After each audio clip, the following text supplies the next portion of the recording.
Hello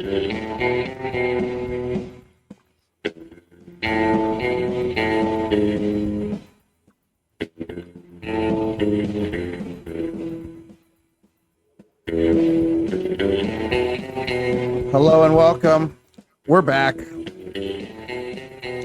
theballerlifestyle.com. It's the Baller Lifestyle Podcast. My name is Brian Beckner. This is episode number 682 of the Baller Lifestyle Podcast. Thank you for joining us. It's a special episode. It's Thanksgiving, a week when nobody listens anyway, but you'll go back to it. You'll go back to it. So don't worry. It'll be good. You're going to like this one.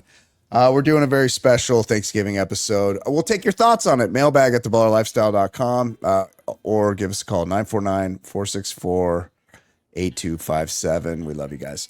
I'm joined now, as always, by the great Ed Daly. Ed, how you doing, buddy? Looking handsome again. The beard. This will be the last show with the beard until next year. Oh, Movember ending for Ed's November beard growing. Well, I mean, I don't even do it to raise money. I started it with a Movember thing 20 something years ago. And then I was like, it's cool. I just get to not shave for a month, which I like not shaving. You kind of look like Wolverine right now. You kind of got a little Song and dance man? Yeah, Wolverine. Because it's got a little white in it, you know? Like yours is a little white. Mine's white too, but yours is a little more white than mine. And we both have like not great. We don't grow great on the side. You should ride that. Yours is better than mine. You should ride that out. Ride it out through the end of the year. I noticed because you know I get made fun of. I cut my own hair. Yeah. Right here when look at that hair though. Yeah. When I look at this, when I'm cutting, when I get to the back, it's all dark. I just got the Spider-Man boss thing. Yeah, J. Jonah Jameson. Walnuts. It looks good. Back there, it's dark. I don't know. That has a thick head of hair. It's actually fucking irritating. But more importantly, let's get one of our favorite guests of the show. Yeah, like a hero to the show. This guy's got a great beard. And he and I are having, as good as Ed's head of hair is, Jason and I are having a forehead off on this episode. It's who's got the bigger handball court. I think I might be winning. We are joined. Look, the listeners to this show, there is no greater joy to them than having our airwaves, our video feed blessed by the presence. We're so lucky to have him. The fan favorite, everybody's favorite, the great Jason Stewart joins us now. Jason, how are you, buddy?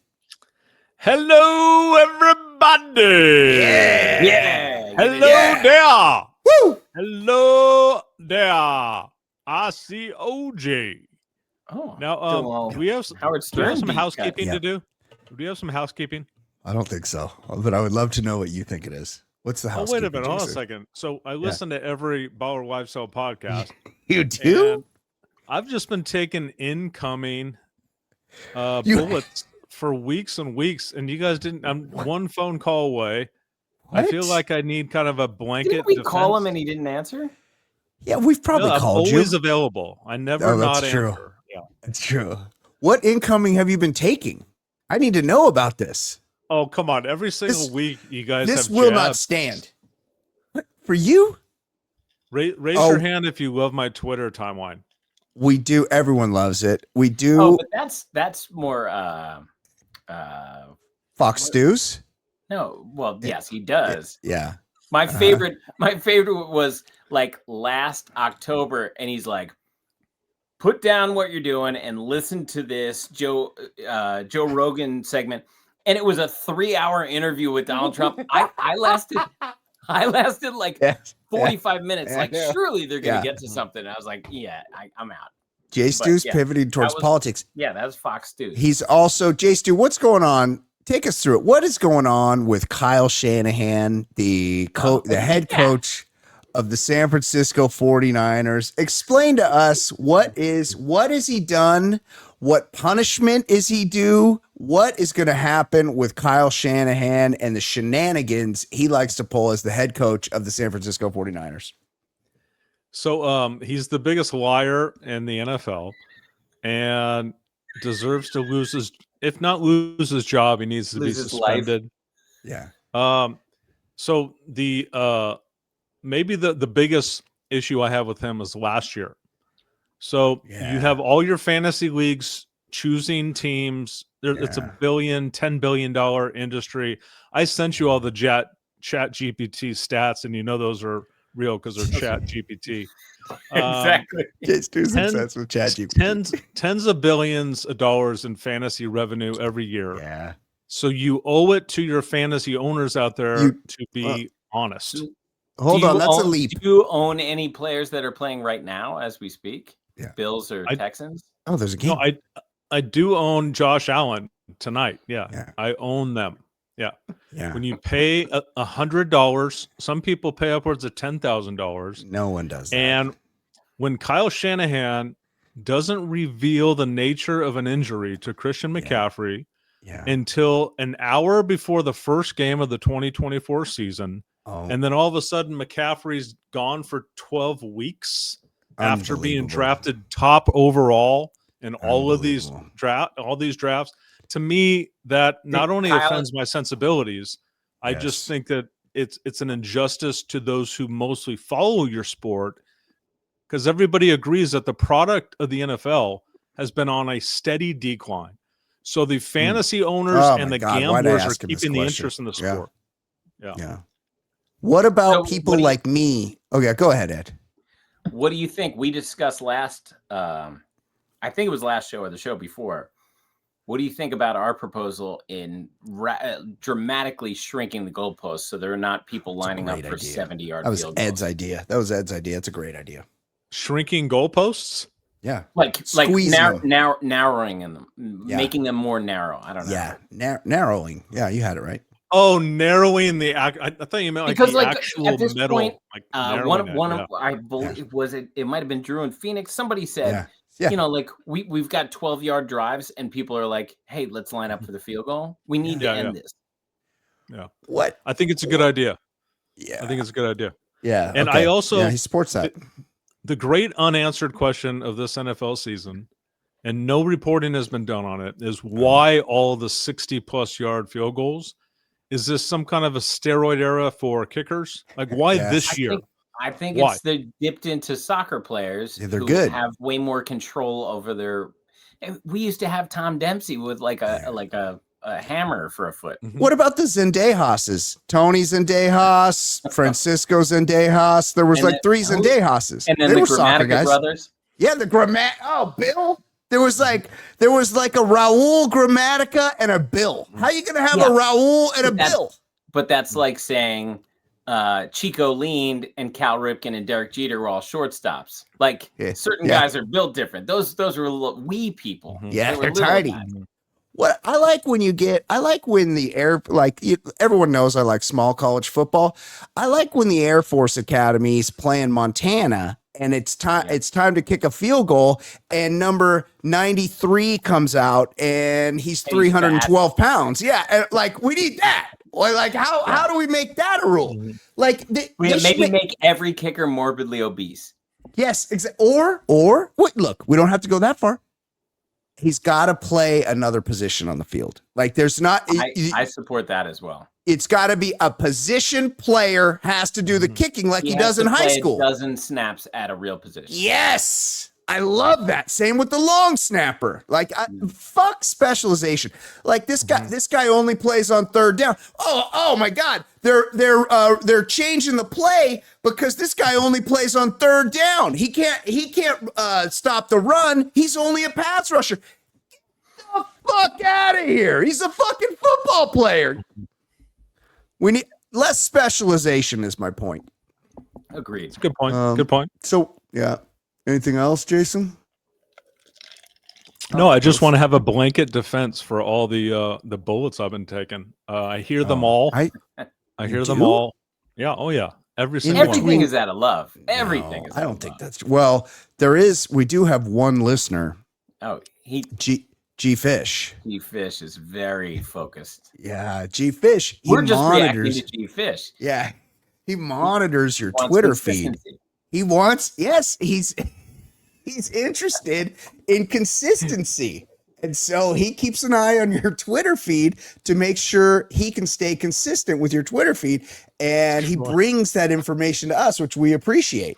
So I was just thinking about 10 years ago, maybe 12 years ago, right when we started the show, and Jason had been on a couple times. Yeah. One of my my real life friends, the great Toe Cutter. Oh, I love Toe Cutter. He was like, "Oh, I love Jay Stu," and I was like, and I watched this, and I sent him the link to your blind date episode. I was like, "You love him now. Wait till you see greatness." It's the best thing. I was just thinking about it the other day. I was like, it's probably as good as television has ever been. That's better than even Jason's favorite I Love Lucy episode where she's throwing the chocolates in her mouth. That's the best. Oh, that's iconic. That's iconic. Yeah, I would put it alongside many of the great segments of Nathan For You. Jason For You, his episode of Blind Date. It's just that good. As are also, don't sleep on Jason's beefs. Oh, I love Jason's beefs. The other morning, I think I might have texted Jason. The other morning, I was making a little breakfast and I pulled out a piece of sourdough toast and I thought there were 2 slices of sourdough toast, but I was tricked because there were 2 ends. Oh. And who wants the ends, Ed? Jason, how do you feel about the ends of bread? Why are they putting it in the loaf bag? Just cut off the fucking ends. We don't need the ends in the bag. What are we doing with the ends of bread in there, Jason? To quote a 1995 Jason Stewart, they're usually the last 2 pieces in the bag before you throw it away. The ends. Yeah, the ends.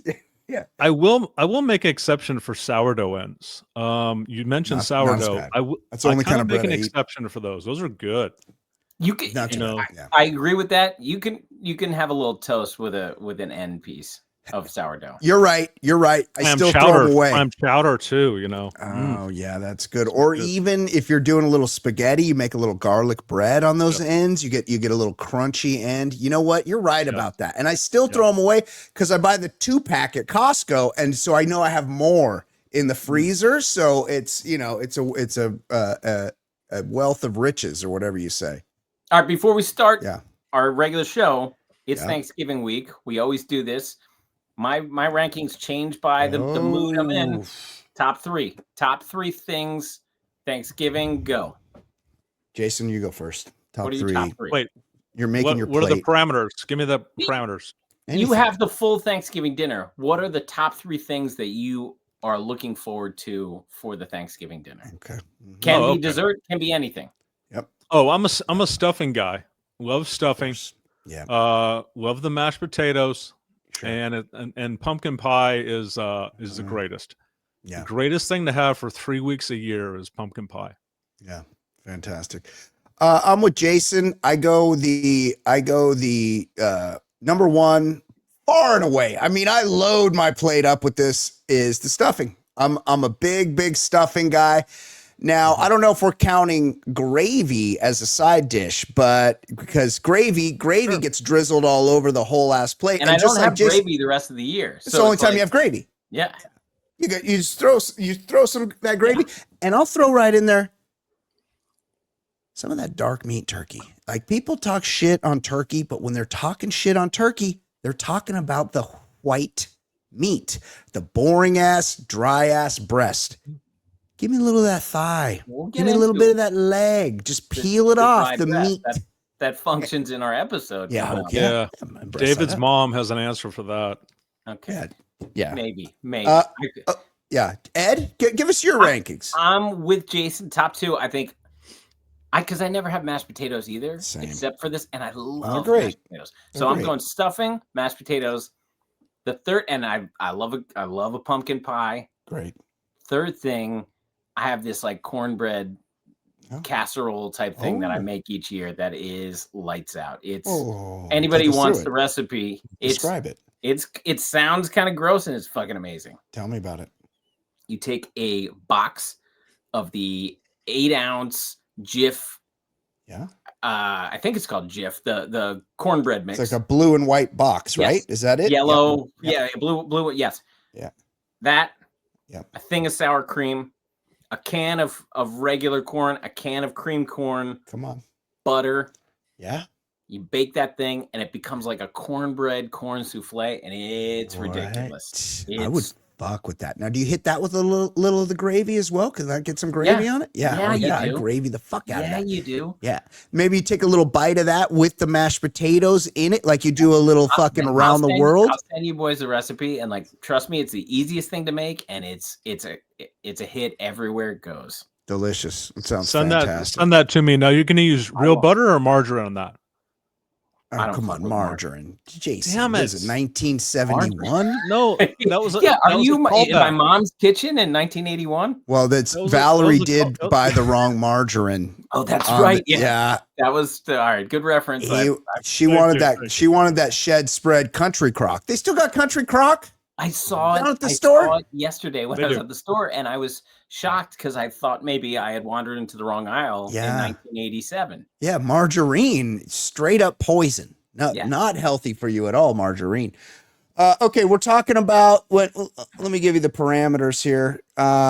Season 6. This is like the one episode of 90210 that I can recall having seen, because this was during the roughly 3-year period when I was I saw that mug earlier. Yeah. When I was a San Francisco Giant or 49ers fan. I was a 49ers fan because I love Steve Young. He was a fucking athlete. He was like the prototype for what all quarterbacks are now. Like back then, you're like, oh, you can't have a guy run, he's gonna get hurt. And then you got this fucking great athlete comes along out of BYU, Steve Young, who can fuck Brigham Young. Right. So, yeah, his great grandfather is Brigham Young. He could fucking wing it down the field. He could hit anybody in stride, but also if everybody was covered and he saw it open up, he'd fucking tuck that football in and he'd run down the field. He was like the original Josh Allen. Now Josh Allen's doing that every week. Steve Young was the original guy. So I remember this episode because Steve Young was on it. But I'll be honest. I think maybe I only have ever seen the Steve Young part where they're playing touch football in the backyard. And I got some major issues with what goes on in that football game. It's a problem. It's a major problem. But I'll just give you the summary from IMDb. Donna invites NFL quarterback Steve Young over to Casa Walsh for Thanksgiving. One of 2 surprises she plans for Joe's birthday. Now, this Joe guy, who the fuck's Joe? I don't know Joe. I know the original character. Yeah. He only does, I want to say 4 months on the show. Tops. Horrible. It was a bad 4 months. But Donna later learns that she and Joe have a thing in common. Well, I don't want to spoil it. Yeah, don't spoil. That's a big spoiler right there. You just take us through it, Ed. This is from the last season or the next to last season? 6. No. It's right in the middle. Mid college. This is mid college. They did another 4 or 5 seasons. They did another 4 or 5h seasons. They went 10. Right. They went 10 or 11. 10 or 11. Get the fuck out. So they're all in adulthood. I watched everyone like 5 times. I was stunned. Ed, you can take us through this. I was stunned. First of all, I was stunned that they thought it was a good idea for 14 people to all go shopping for Thanksgiving together, like as a group. Insane choice. But I'm like, why are they like Steve Sanders move while shopping? Oh yeah, me too. Yeah, he just wants the booze. My whole thing is, I thought these people were in high school. What's going on? They eventually go to college. Yeah. So are they in high school? Am I watching them in high school? Because they're doing very adult things. They're in college. They're in like junior or senior year in college. Something like college. Junior. So So what happens with the show is Shannon Doherty leaves first. Can't get along with anyone. She leaves first. She does freshman year at CU. She's a Condor. Then she goes to act in London. And you never see her again. Not once. She hasn't come back for anything. She made it all the way through high school? Because they start sophomore year of high school. Mm-hmm. And she makes it through freshman year, and then she's out. Mm-hmm. And the parents, so I think everybody's on a 6-year deal. Right. Shannon couldn't even last a 6-year deal. Yeah. So at the end of sophomore year, they're like, you know what? We don't need these parents anymore. They're going to Hong Kong. And they make a couple appearances over the course of the show. Like, and when I say a couple, like maybe 2 or 3 So fucked. combined. Yeah. But they're like, they go to, so you have no Shannon Doherty, you have no Jim and Cindy Walsh. Yeah. So Brandon has this house and it's Casa Walsh. So it's like, okay, now Steve, you can live here. And then Valerie replaced Brenda. Tiffany Amber Thiessen. Huge upgrade. Yes. Huge upgrade. So they fill is out Brenda the house. dead? IRL? Brenda's in London. Oh, yes, no, she is. Yes, she is. She died. Yeah, right? she died. Oh, okay. Just within the last 5 years, right? Very sad. I think Shannon within Doherty, the last two years or so. It was, Did we discuss it? Or did we do it in the RIP? I believe so. We would have to have, right? We would have. It couldn't have escaped us. Okay. But so anyway, so now you have the Walsh house with Steve Sanders living there, and Valerie Malone living there, who's like family friends with the Walshes. Right. So is she from Minnesota? She's from Buffalo. I don't know. They whatever. Yeah. But so they're living in Casa Walsh together. So now the Halloween episode of this year, Donna was dating Ray Pruitt. This I know about. Yeah. So he threw her down the stairs, maybe like in September or whatever. They were in Palm Springs. He threw her down the stairs. Yeah. So what did she do? What did she do to deserve it? How come she made him so mad? He was kind of How do you talk to an angel? Yeah. And then he went full heel mode. Like he used to be moody and like, hey, we're from different sides of the tracks. Then he went full heel mode. So by Halloween, she starts flirting with the new quarterback at California University, the Condors, of course. Yeah. It's Joe Bradley. Closeted homosexual. Yeah. So during some sort of Halloween party or dance at the Peach Pit after dark, Ray Pruitt is like starting to go in stalker mode, and he's pretty mad that Donna has moved on from him so easily. And she's starting to talk with this guy. So he follows her home one night, and he's like getting mad at her, and he's grabbing her. And Joe Bradley, the quarterback, just starts mashing Ray Pruitt. Just kicks the shit out of him. He's much smaller than him, and he's throwing him around. Yeah. But it's in response to him grabbing Donna and shaking her. Right. And so that's where we are when this episode begins. Oh, this is right after that. That was Halloween. Yes. And so things have happened. So that's where we're at. And the California University quarterback has been suspended because he has been charged with assault. Yeah. That's where we're at. So the episode opens. Do you want me to walk through the episode and you guys can? Yes. Before you do that, his hairstylist should have been charged with assault, because what was that was never a look. Like, that's no wonder he's so pissed off. She gave him a helmet. Like, she's like, hey, you're on the football team. How about you just wear a helmet all the time? And he's like, let's do it. I'm into that. Yeah. Yeah. He's got a little Jerry McConnell in him. I actually thought it might be him. Jerry O'Connell. I believe you mean Jerry O'Connell. He's got a bit of a Merton Hanks in him with that long neck too. He does. Yeah. So how did this? I want to know editorially, how did this episode come to be? Of all the content out there, Thanksgiving related, how did we land on season 6 of Beverly Hills 90210? So, by the way, when I mentioned to Michelle that we were going to discuss this, she goes, "Oh, I wonder whose idea that was. Like, nobody cares about this." And I go, "Actually, Brian brought it up to me." But She's such a hater. Yeah, but I do reference this. We talk about 90210 peripherally, and Brian's like, "Let's do a Thanksgiving episode. How about the one where Steve Young?" It's a classic. It's a classic, and it just fits the, it's completely random. It's no one else is talking about that this week. Everyone's talking about planes, trains, and automobiles. Like, we're talking about this. Yeah. So, could I give you could I give you my perspective on 90210?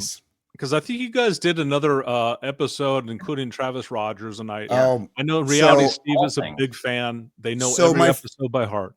My friend, just hold on, Jason. My friend Flo she hosts a, I don't know, I'm forgetting the name, but she hosts or used to host a 90210 podcast. And I go, hey, we're doing Breast Side Up this week and discussing it. You should check it out. And she's like, well, I can't believe you didn't have me on. And I go, well, we already have an expert. I don't need a second expert on 90210. You're not going to tell me anything that Ed doesn't already know. But I go, have me on. I'll talk any episode. I made the mistake of sending her the episode where we talked about, it was episode 100. Okay. Oh. So it was 400 episodes ago or 500 episodes ago that we did this. Episode 100. I fucking sound, first of all, my balls finally dropped. So my voice sounds completely different. I sound fucking terrified to be on the air. And she who shall not be named is there. It's just a whole different, we've been doing this so long. It's just a whole different era. Travis Rogers is there. The silverware. This is right. This is when I still had silverware. So if you guys dare go back and check out episode 100 where we give you the whole history of 90210 beginning to end. But Jason, give us so you were in high school. You're a senior in high school when this comes out. No, believe it or not, I checked the ages of these characters, Kelly and Donna. I'm their age. So 52, 53 they're both now. So I lived through this entire thing. I lived through that first season that wasn't very popular, and then they did this summer. Summer season of new episodes, and it became a huge ordeal.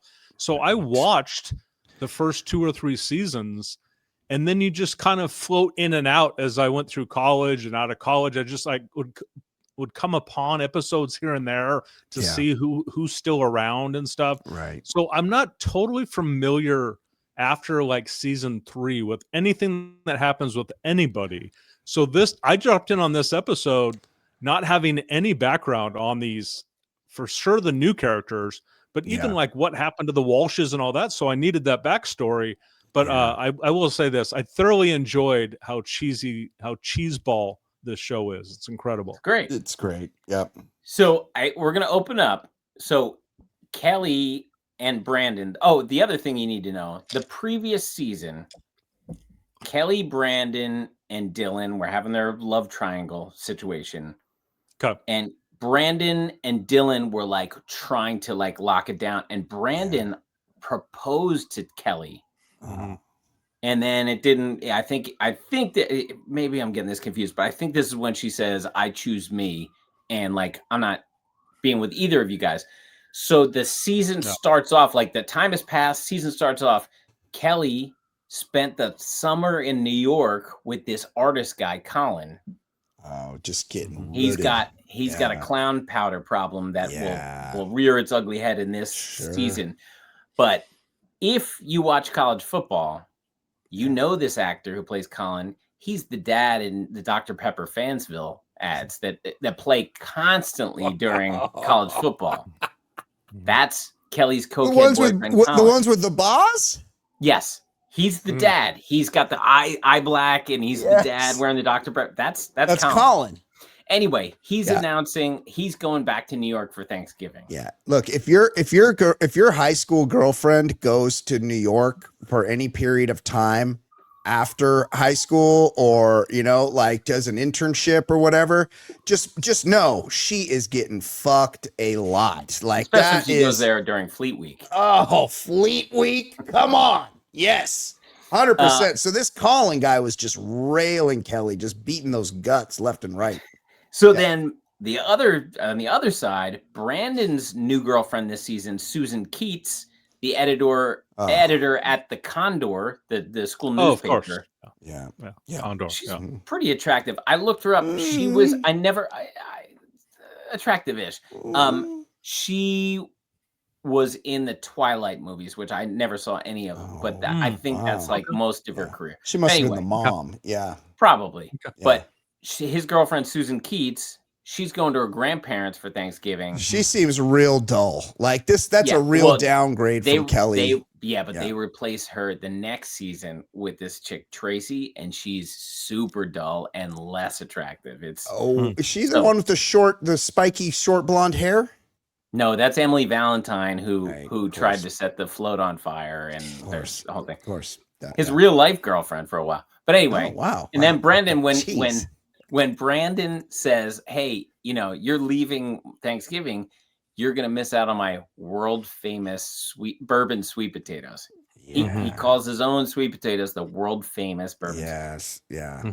Insufferable. And Steve's coming because Steve is the hero. Like this, the whole show should have been focused around Steve because he's the fucking only remotely cool one. But he is like about to nut that there's going to be bourbon, and they go to the grocery store and he grabs 2 bottles of Jack Daniels. No, and he also grabs the salsa and tortilla, and he's eating the whole time. Yeah. He's a college kid trying to have fun. Like he's the best. Everyone else is just a boring, totally old person. Yeah, they're all fuddy-duddies, and this Steve Sanders likes to party. If you're doing that shop and eat thing, aren't you a little bit more discreet? Like I think we've all done it at one point in our lives, but you do like the small items that you could eat real fast and put the wrapper in your pocket or whatever. You don't get the big bag of tortilla chips and have to open the salsa. That's like way too involved. I had a buddy in college who would do that every time we were leaving the bars, but he was also 25 beers deep. So like different decision mode. But friend of the show, Travis Rogers, he goes to the Buddig. He gets the Buddig bags, those like 10-cent bags of gray roast beef.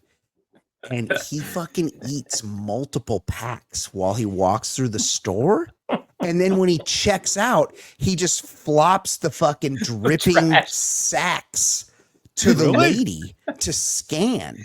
He's like, yo, take care of these. I went through a handful of Buddigs while I walked around, and she's got to scan them and then shame. And you be like, you want me to throw these away, you fucking scumbag? And he's like, yeah. Toss those for me. He'll also fucking grind a bagel from the bakery. He'll just cruise over to the bakery. Those things have been there since last Tuesday. Those are tough. Those dry ass bagels. He'll just eat a dry bagel while he walks around, and then when he goes to check out, he'll be like, "I had a bagel." You're not at a fucking buffet, dude. Like you're shopping. You buy the shit and then you eat it when you get home. You don't eat it at the place. So. So the gang, they all go shopping together for Thanksgiving, but they need someone for the storyline. So they go, hey, how about we all go shopping, all us college kids, and then David Silver's crazy mother. So his mother just, I think, earlier in the season or maybe the end of last season, she went missing and she's had mental illness issues, and they found her on the streets in Portland. She was just living on the streets in Portland. That's a good and place. Like that was like a 2-episode arc. Yeah. So like she's in town for Thanksgiving, and they're like, "Hey, college kids, would it be cool if I brought my loopy mother to go?" And then she goes, "I'm very proud of my turkey-shaped Jell-O mold." Like, who wants your turkey-shaped Jell-O, lady? Get out of here. Yeah, like who brings it? Look, these kids are in college. So here's what they're gonna do. They're gonna get wasted. They're gonna fucking blow up they're gonna ruin the Thanksgiving dinner. Afterwards, somebody's gonna bust out some cocaine. Like this is how it goes down. And now you can't party because shit for brains brought his fucking mom. Like, what is up, bro? He's teetering on the edge. Like, hey, everybody be careful around this woman. Everybody's like, look, hide the yak. David's mom had a problem with this a couple weeks back. We got, hey, let's all pretend like we're, it's like being at William Randolph Hearst's house, where he's like, oh, you can't drink. So everybody's got to fucking shuffle off to the parlor real quick to have a couple snorts.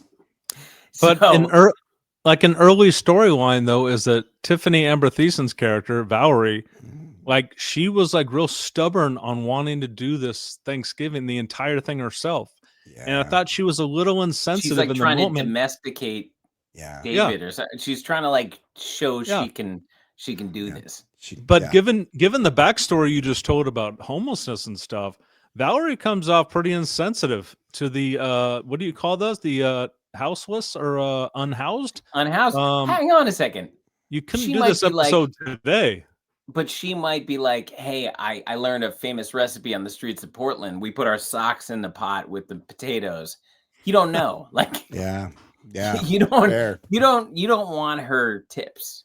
No, that's yeah. She was fucked up on fentanyl like just a couple weeks before, like just sit in the corner, mom, don't shake so much. We got this. While Kevin Duckworth was doing his like distance shooting, she's in the corner, the curb by the arena, boiling her socks with the potatoes. Arvidas Sabonis Skid Row. Yeah. Threw her a couple bucks when he walked by. Brandon Roy, before his knee gave out. I will say this, but there may have been a shout out to Mr. Mom. There was a couple cleanups on aisle 7 as the B-roll for the stupid montage of Ralph's shopping. Yeah. That included David's mother getting the romaine and his girlfriend getting the iceberg, and them having to choose these really silly scenes. The soundtrack for that was somebody over the PA saying pick up an aisle 7. I think that was a shout back to John Hughes and the early 80s. What could you place that Ralph's, Jason? Looked like it could be Burbank. I saw some hills in the background. It definitely wasn't the Ralph's Valley. near It wasn't Valley. It definitely wasn't the Ralph's near Universal Studios, which is a multi-level Ralph's where I once saw Kinley Jansen shopping. And it definitely wasn't. Where does he shop? What Ralph's is that? Oh, I believe that could be the Rock and Roll Ralph's in Hollywood. Very famous Ralph's. Yeah. I will say this. It was not the Ralph's in Beverly Hills. That's what I will say. You're right. Good point. Good. It was very Valley. I'm not sure where exactly. Was it near that famous Beverly Hills Beach Club that's in Santa Monica? Oh yeah. That's where they. Yes. It was called Beverly Hills Beach Club. Right. Beach Club. Yeah. But so another new-ish character, I think this is her 3rd season, was Claire Arnold, the beautiful Kathleen Robertson. Huge fan. And she and Steve are together, and her father is the chancellor, and he's hosting some sort of Cal University faculty gathering. Yeah, a bunch of eggheads. Faculty mixer. Could there be 2 more boring words? Thanksgiving Eve. Yeah, that's crazy. Hey, that's crazy. crazy. I know you guys probably want to travel to your family, but we're just gonna have some boring drinks with our coworkers. Yeah, everybody knows the night before Thanksgiving is where you go to your local hometown bar and try to have sex with some chick from high school. Like that's just a given. You're instead you're at some and also everyone goes home. Like all the professors probably go home for Thanksgiving, just like the students do. It's actually crazy. Exactly. Yeah. And also one more note about the backstory. Just a couple episodes earlier, Dylan has left the show for the first time. Right. He'll come back in the later years with an out of control heroin problem, but he gets married to Toni Marchette, played by Rebecca Gayheart, who her father, also named Tony with a Y, Toni Marchette. He was trying to get revenge on a guy he thought had killed his dad. Oh, he blew up his car. And yes, Dylan's dad had been blown up in a car until we learned later on that he wasn't actually in that car and he's alive. The dad from the Hogan family, a show Jason Stewart often tweets about for reasons unknown. Willie and Mark? Yes. The twins. But so when the mob boss finds out that Dylan has married his daughter, he tries to set a hit on Dylan, but unfortunately his goons didn't realize that Dylan's wife was driving his car and they killed her. And so when she died, Dylan's like, too sad. All right, I'm leaving. I'm getting on my motorcycle and leaving. So there's no Dylan for the first time in the show, and that has just happened. And the big change. The actor, who's the actor that played Dylan? Luke Perry. So Luke Perry. if he was infamously like 35 for the first season, he's in his 40s, right? He was probably getting a little too old looking to be in the cast. I think Ziering was the oldest of the men. Sanders is old as was he? Shit. Oh, yes. I thought Luke Perry was the oldest. Luke Perry had the receding hairline, so I think he looked older, but Mhm. Ziering was the old Andrea Zuckerman, who is no longer part of the show. Yeah. She was the She oldest. was yeah. the oldest. Yeah. Gabrielle She was the Carteris. president of SAG, right? Yeah. She was Yes. recent. Yeah. So anyway, this is where we get the breast side down. So David's Yeah. mother starts preaching about cooking the turkey breast side down, and she won't stop meddling. And Valerie's like, Yeah. I want to host Thanksgiving, and she's like, hey, you need to do it this way and this way. And Valerie's like, hey, David, can you get your mom out of the picture? And she's just like, it's too dried out if you have the breast side up. Yeah. I will say this episode inspired me to try it one time. Yeah. It made for a weird turkey. It just made for a weird turkey. I think it's supposed to be cooked the way everyone cooks it. Right. There's a reason that everyone does it. It that made way. for like a soggy, weird part of the turkey. Oh, interesting. I didn't enjoy it. Mm-hmm. And then when Michelle's like, hey, so why do you cook it this way this year? And I shamefully had to admit it. It was from a season 6 episode of 90210. So Valerie is starting to stir the pot with Brandon because he and Kelly are getting chummy without their significant others there. And it's actually psychotic to leave 2 exes alone in the same house on Thanksgiving, where people are horny as it is. Wild. And Donna gets called in for a deposition, and she does a horrible job because the situation I described, Joe Bradley sees Ray Pruitt grabbing and throttling Donna. He pulls him off him, and then mashes him a couple times. He throws him around. Yeah. And then the lawyer's like, did you see Ray hit Joe? And she's like, no.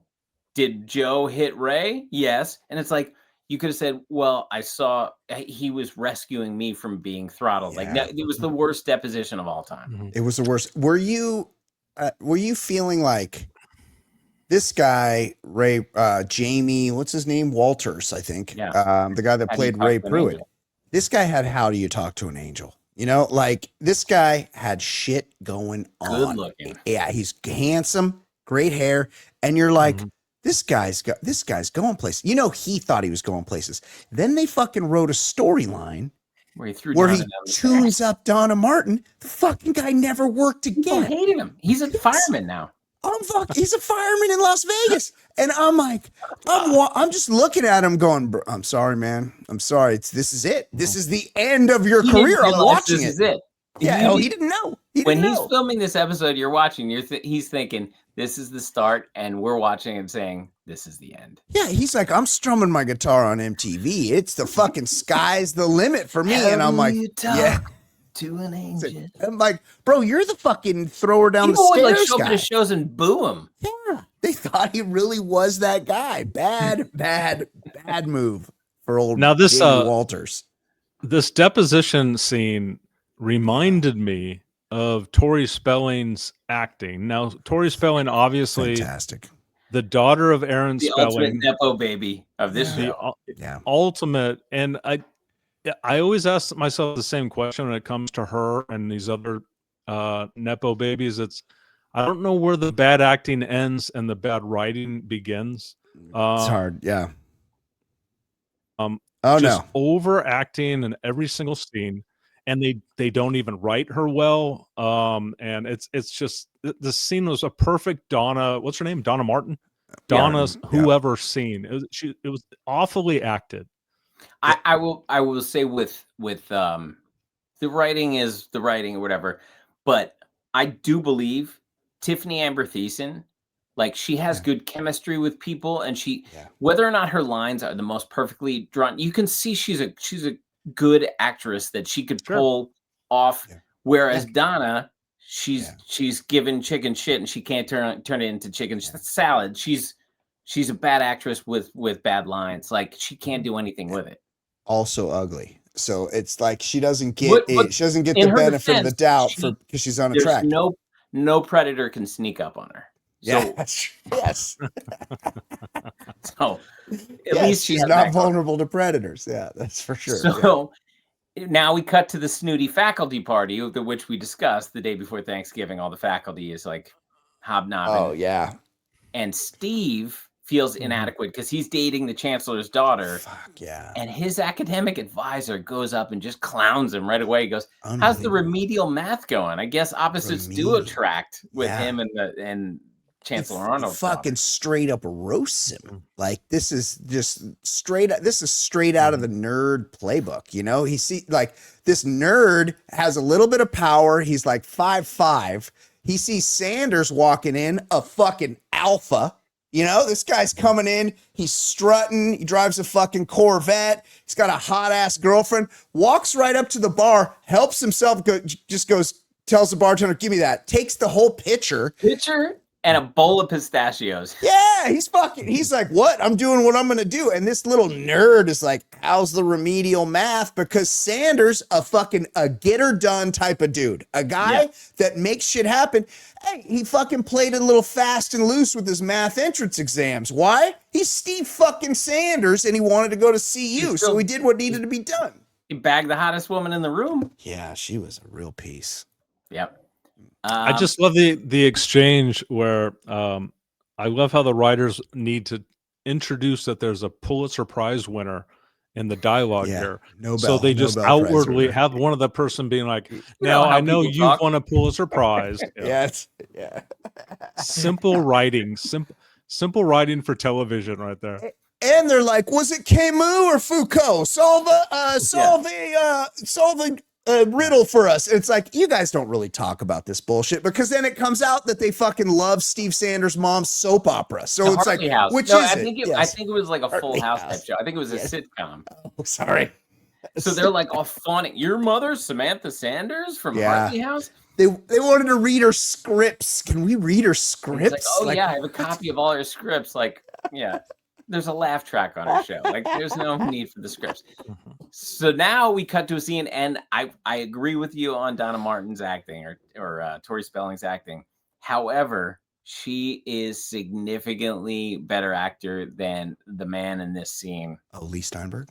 Lee Steinberg. The worst. Super agent.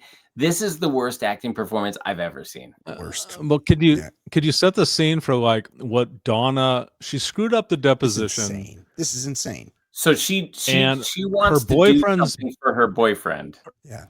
I guess to make up for her boyfriend's birthday. Yeah. And yeah. Yeah, her boyfriend's birthday happens to be on Thanksgiving. Thanksgiving, yeah. Yeah.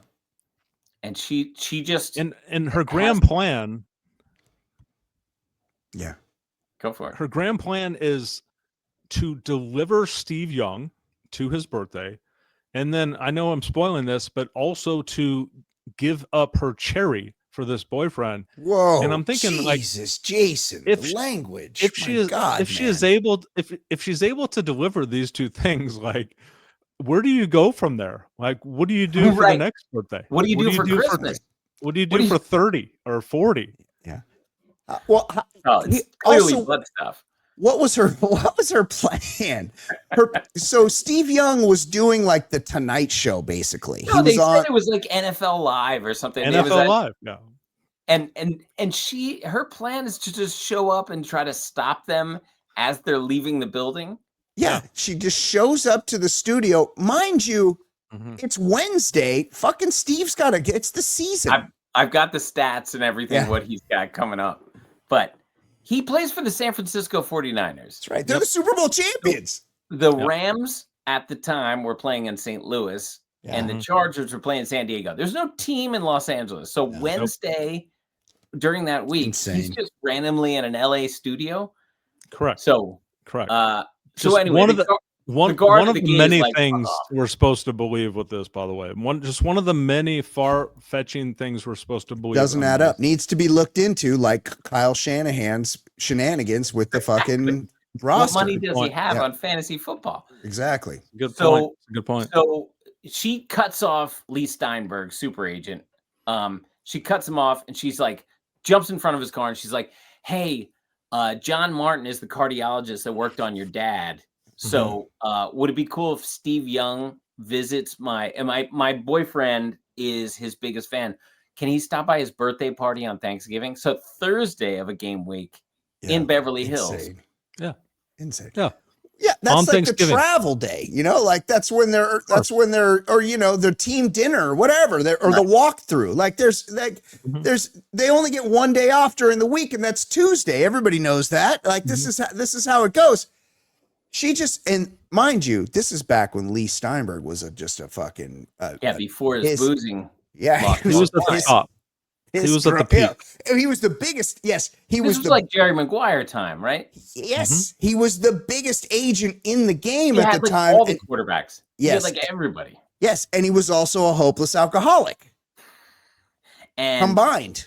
Yeah. And so then we cut to Donna. That's when she declares to Kelly, I'm gonna fuck Joe Bradley because he's a quarterback and he'll move on from me if I don't do it. Good Kelly's point. Like, I'm not sure you should do that. Sex is a big deal. It's like, Kelly, you fuck everyone. Like, why is it such a big deal for Donna? Also, did you guys have that feeling where you're like, no one has ever fucked me because they thought I was just going to break up with them if they didn't fuck me? Like, I'm like, this Joe Bradley, he's got a hair helmet. He's a fucking dweeb. And this chick can't wait to give him some puss because he might walk out the door. No one has ever been like, oh, Brian's leaving, I better fuck him soon. That's a life I've never lived. So now we cut to Thanksgiving morning, or might be like 2 p.m. Valerie wakes up late and she's like, shit, I should have been cooking the turkey already. Yeah. And it's so important to her that she never did it. She's like, oh yeah, it's the most important thing in the world. I got to show you that I can do it. Mm-hmm. And then she just doesn't do it. She just fucking sleeps the fucking day away. Yeah. And so by the time she comes down, she sees Sheila, David's mom, in the kitchen, like working everything. Mm. And she like opens the oven. The turkey's almost done. So like, I don't know how, what Kelly, what Valerie has done. Yeah. And all the sides are prepared. Yeah. So Valerie was like sleeping till 4 p.m. I don't know what's happening. Yeah. They said it was 9 a.m. What time do they eat? 11? No. It'll be ready in time for the Cowboys kickoff. Now, that's usually at noon. A couple of things. So I thought David's mom, homeless mom, was very selfish in this moment. Yeah, I mean, yeah, I agree. She said that you were sleeping like a baby, but I'll say this: it would have been very non-intrusive to go up and just kind of shake her and say, "Let's do Thanksgiving together." She wanted all the glory to herself. Yeah, she did. I think she probably. I thought it was very selfish in the moment. She probably dropped like Rohypnol in her drink the night before. Like, let's knock her out. Let me get this day to myself. Well, she and wanted also all the credit. Yes. David's mom was trying to keep her mind busy so she didn't go out and try to fucking cop a couple bags of heroin. So she's like, I better start cooking. Like she had to keep herself busy. Yes. Before she went and got back on the yak out on the streets. Oh, so when Valerie's like, I just wanted to make everything great and blah, blah, blah. And then Sheila's like, it's okay. You take good care of my son, which means I like how you drain this dude. Yeah. Yeah. It's exactly this what poor she guy was he was living with a virgin for a number of years. And now he's just fucking his brains out. Yeah, when we were in the produce aisle, David was telling me how you suck him off real good, and I just want to compliment you. Thank you for working the balls like he likes. Yeah, and so they're ready to eat dinner. Joe Bradley puts the halt on them starting dinner because he wants them to say grace. Yeah, he wants to say grace, and Steve jumps in. He's like, "Okay, rub-a-dub-dub. Thanks for the grub, yay God." That was my grandpa's favorite prayer. Yeah, and Joe has none of it. He had to do an earnest. Gives this bummer prayer about bountiful blessing and whatever the path and like all this stuff. And it's like, these are a bunch of 20-year-olds, 21-year-olds. Like, just let them eat. Like, let's not bum everyone out.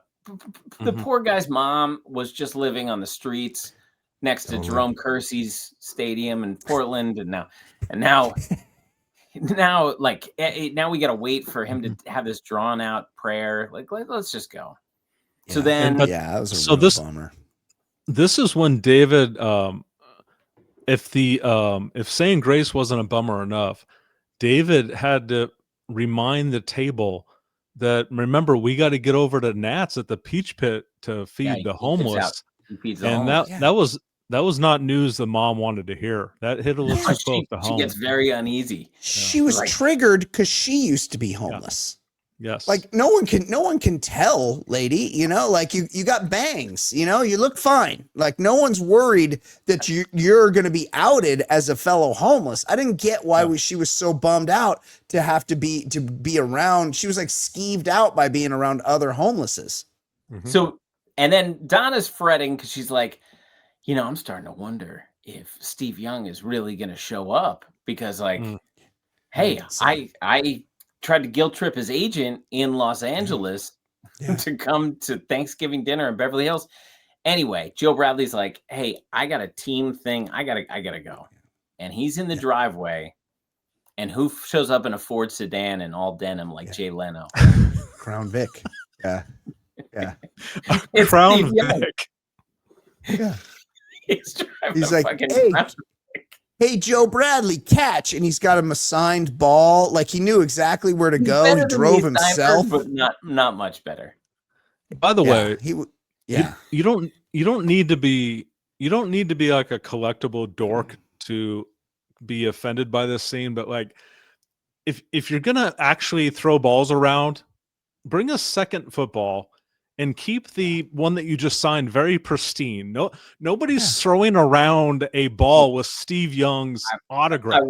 I will say, it's not Steve Young, but one time I crashed a Fellowship for Christian Athletes event just because current Giants coach Dan Reeves was there and he was Reeves. And I got a signed authentic NFL football, but I don't give a shit about Dan Reeves' autograph. So that was the football I used throughout. Like I still have it. It's an NFL football, and I don't care if it's scuffed because it's Dan Reeves. It was a drunk head coach. I don't care. But anyway, but he's no Steve Young. But anyway, so then all of a sudden it's just like, hey, everybody come outside. Steve Young's here, and so they just come out and Steve Young. Not only is he not focused on like team meetings and stuff, he's just gonna go like pick up football in the yard. At somebody's place in his all denim Jay Leno outfit. Shades of Robert. Who was the Patriots? Robert Edwards, the Patriots running back. Dislocated. Yeah, that played some sand football at the Pro Bowl, a sanctioned event. They're like, hey, how about we put all our stars, our all pros out here on sand to play some football? And what do you know? One of them rips his knee up. Let's talk about that play. They're facing off. It's it's I don't know, fourth quarter, whatever. It's the fourth quarter. So playing quarters. They were playing for like an hour. What? Yes, because they're playing with quarters. Yes, they didn't play to 7 or 11. They're playing quarters. So Steve Young's there forever in his all denim outfit. Yeah, and the size of the yard, like the end zones are like 8 yards apart. Like they're not like doing plays and making first down, 2 completions like we used to play. Like one completion is going to be a score. And then they run a play. Look, I'm not, I haven't seen everybody play, but I'm going to say you're going to be wanting to bird dog Sanders. All right. Sanders wide open. He's the biggest dude out there, right? He's the only one with any athleticism. Athletic build. Yeah. And then he runs a post, gets completely behind the defense. Joe Bradley's tackling somebody in the middle of the field, and fucking Steve Young just flips one over everybody, throws a touchdown pass to Sanders, and afterwards, Joe Bradley's like, hey, Steve, I wish I could thread the needle like that. What are you talking about? Like, it's like a fucking... But what happens right after this? Then they head to and then Steve Young's like, all right, I got to go. And then in the driveway, he talks to Joe Bradley. And after that game, he's like, hey, you might want to think about life after football, beyond football. Because he makes it seem like it's because he has this legal trouble. Yeah. But really, he just saw him. He saw him playing. He's like, this guy can't find an open receiver on a front yard of the Walshes. There's no way this guy can make it to the league. Yes. So he's talking about life beyond football. Were we all waiting for Steve Young to hand him a Book of Mormon where he's like, look, if this doesn't work out for you, we got a spot for you. You're always you're white as fuck, which we need. We tend to recruit more white people and Polynesians. Here you go. I got a Book of Mormon for you. Please come join my church. So I did a little research. So in 1995, Thanksgiving week, 49ers had a Monday night game on November 20th. So Monday of Thanksgiving week. Yeah. They were at the Miami Dolphins, won 44-20. Oh, yeah. Then 3 days later, he's in Beverly Hills at Casa Walsh. Then 3 days after that, the 7-4 Niners, they were in a playoff fight. This is the year after they had won the title over the Chargers. Yep. And so they're in a scrape. Like they're 7-4. And they had a home game against the St. Louis Rams, and they did win 41-13. Oh, man, they were really putting up a lot of points. But he threw for 226 with 3 touchdowns and 2 interceptions. Ooh. 2 touchdowns to J.D. Stokes, 1 to Jerry Rice. I have to think those 2 picks are because instead of going through team meetings, he's facing off against Joe Bradley and Donna Martin. He didn't recognize cover 2 because the Rams disguise it. And if he had been in the meeting, he would see that when the free safeties drop back, they're going to be in cover 2. But he didn't notice that. And Donna could see the pick route from a mile away because she could see from the sides of her head. So right. he was all thrown off. Yes. I will say this: I thought there were mixed messages in the final message from Steve Young. So you're right. Yeah. Steve Young is obviously familiar with the assault charge, and it could put Joe's playing career in jeopardy. And he's like, you might want to start thinking about things after football. But then the last thing the guy says to him is, "I'll see you in the Hall of Fame." It's like, so confusing. Yeah. Well, maybe what's going on here? Thinking, which one is it?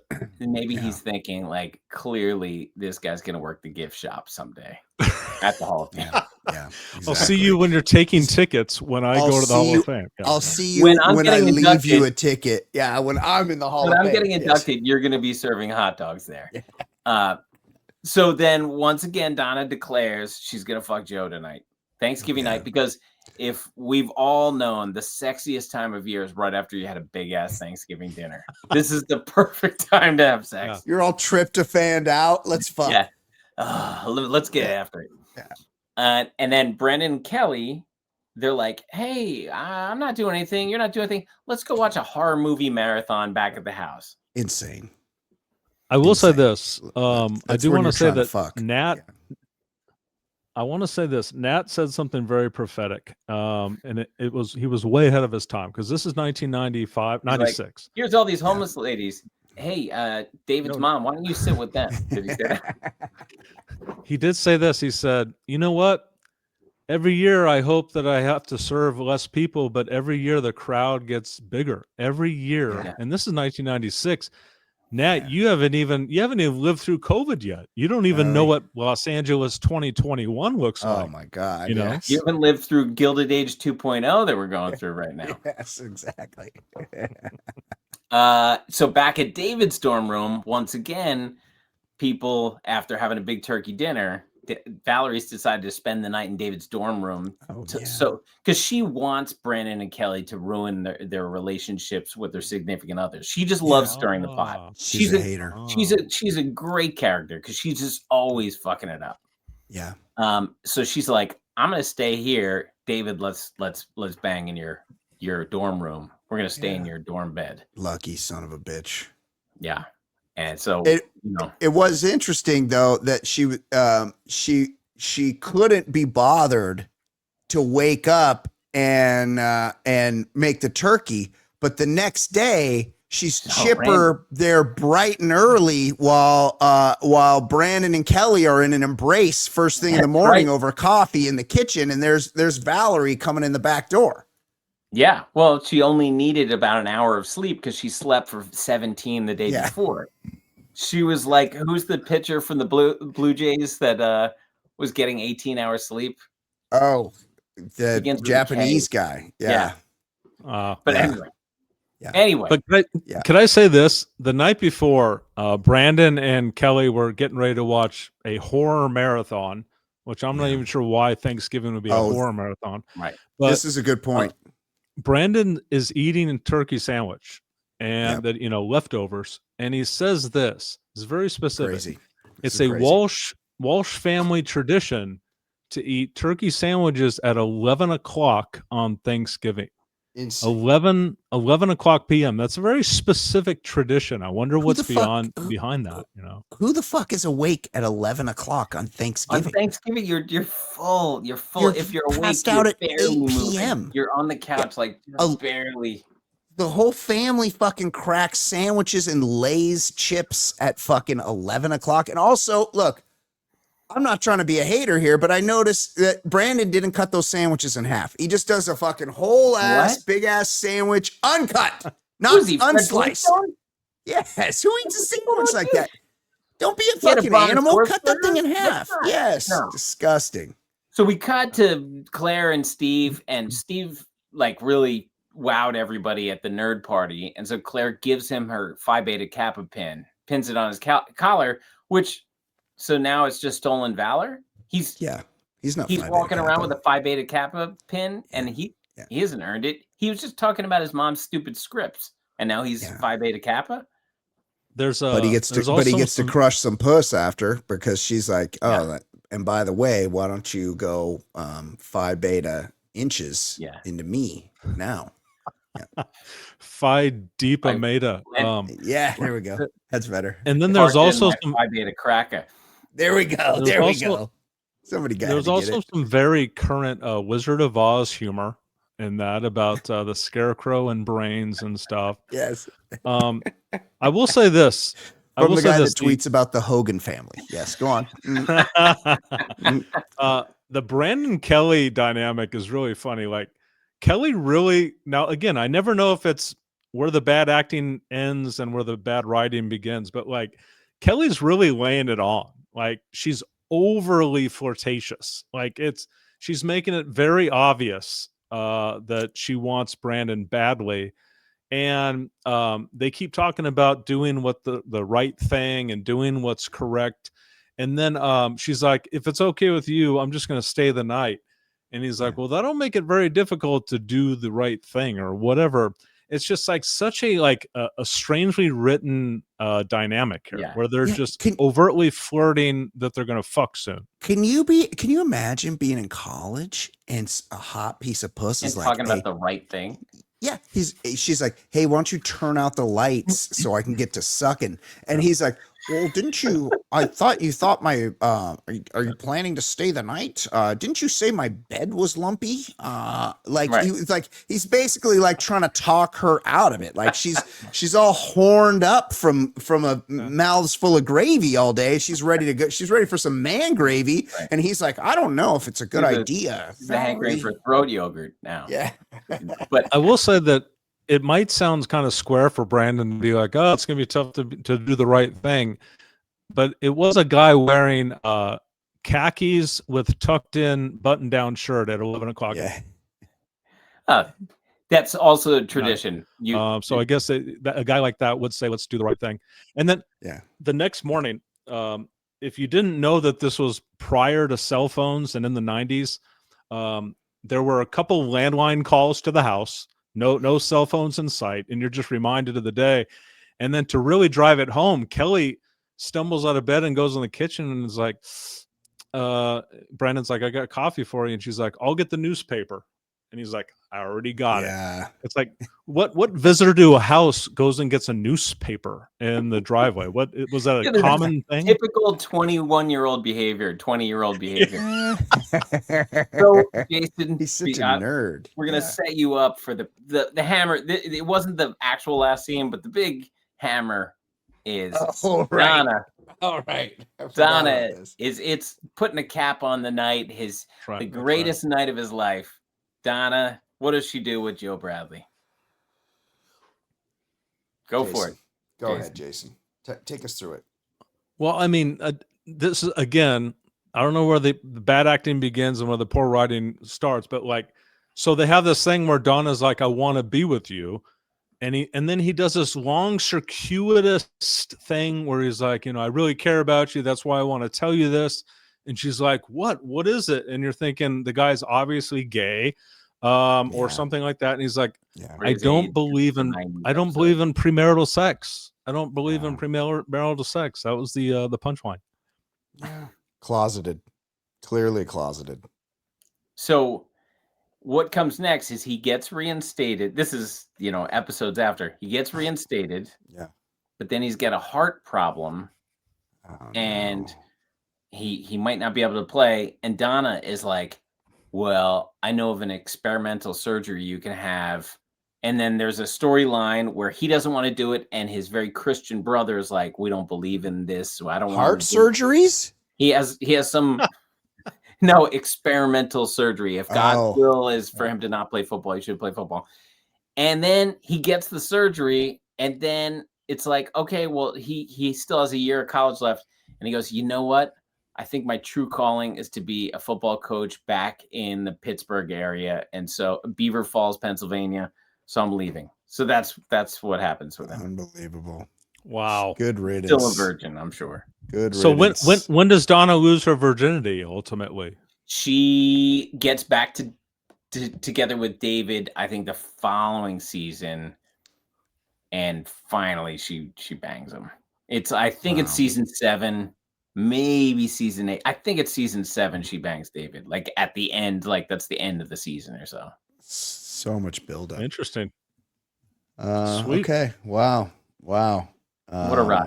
I'm really glad we discussed this episode. It's perfect. This is the perfect Thanksgiving teaser. Everybody should listen to this before they have their meal, and it'll give you a different Thanksgiving experience than you're typically used to having. Jason, thank you for coming. Thanks, guys. New Bachelorette season starts in January. Apparently, it's going to air on Sunday nights. Is Golden Bachelor or is it regular? It's the Bachelorette, who is a Mormon lady from some other Mormon Magic show. Underwear. Yeah. So we'll be discussing that. For special guest Jason Stewart, for regular co-host Ed Daly. My name is Brian Beckner. This has been episode number 602 of the Ball Lifestyle Podcast. We will see you next time. Goodbye.